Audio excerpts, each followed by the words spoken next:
عورت کو اگر عزت دو گے تو جان دے سکتی ہے، ورنہ اگر ناراض کیا تو جان لے بھی سکتی ہے۔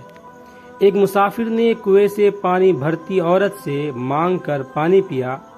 عورت مہذب، خوبصورت اور اپنے اطوار سے نہایت ہی بھلی اور معصوم سی لگتی تھی۔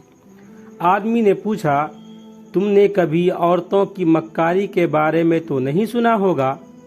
عورت نے پانی بھرنا چھوڑا اور ایک اونچی دہاڑ مار کر اتنے زور سے چیخ و پکار کرتے ہوئے رونا شروع کیا کہ گاؤں کے لوگ بھی اس کی آہ و پکار سن لی۔ آدمی عورت کی اس حرکت سے خوف زدہ ہو کر بولا، تم ایسا کیوں اور کس لیے کر رہی ہو؟ عورت نے کہا، تاکہ گاؤں والے آ کر تجھے قتل کر ڈالیں، کیونکہ تو نے مجھے تکلیف دی ہے اور میرا دل دکھایا ہے۔ آدمی گھگھیاتے ہوئے بولا، میری بات سنو، میں ایک مسکین اور اپنے کام سے کام رکھنے والا مسافر ہوں، میں بھلا کیوں کر تمہیں تکلیف پہنچاؤں گا؟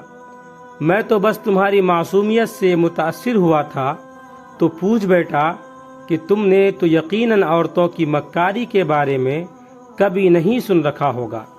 تم ایک مہذب اور حسین و جمیل عورت ہو، مگر میں خدا کا خوف رکھنے والا انسان ہوں، مجھے تم سے کیا لینا دینا کہ موقع پا کر تم سے بات کرنے کی خواہش کروں گا؟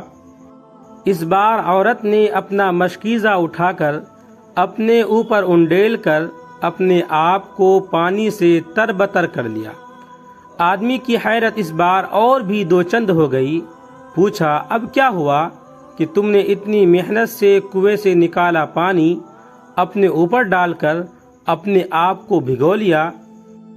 ابھی یہ بات ہو ہی رہی تھی کہ گاؤں والے لوگ کنویں تک پہنچ گئے۔ عورت نے ان لوگوں کو بتایا کہ میں کنویں میں گر گئی تھی، اور آج اگر یہ مسافر یہاں نہ ہوتا اور مجھے باہر نہ کھینچتا تو میں مر ہی گئی تھی۔ لوگوں نے اس آدمی کے اس احسان کے بدلے اسے گلے لگا کر شکریہ ادا کیا اور اس کی ہمت و جواں مردی کا تذکرہ کرنے لگے۔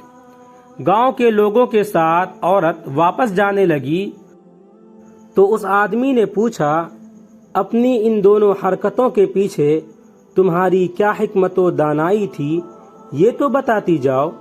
عورت کہنے لگی کہ بس اسی طرح ہی ہر عورت ہوا کرتی ہے، اگر اسے اذیت دو گے تو تمہاری زندگی کو جہنم بنا دے گی، اور اگر اسے راضی اور خوش رکھو گے تو تمہیں بھی خوش و خرم رکھے گی، اور یہ دنیا تمہیں جنت جیسی محسوس ہوگی۔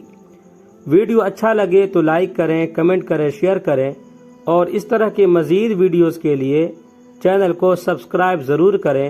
آپ تمام ساتھیوں کا بہت بہت شکریہ ہوگا۔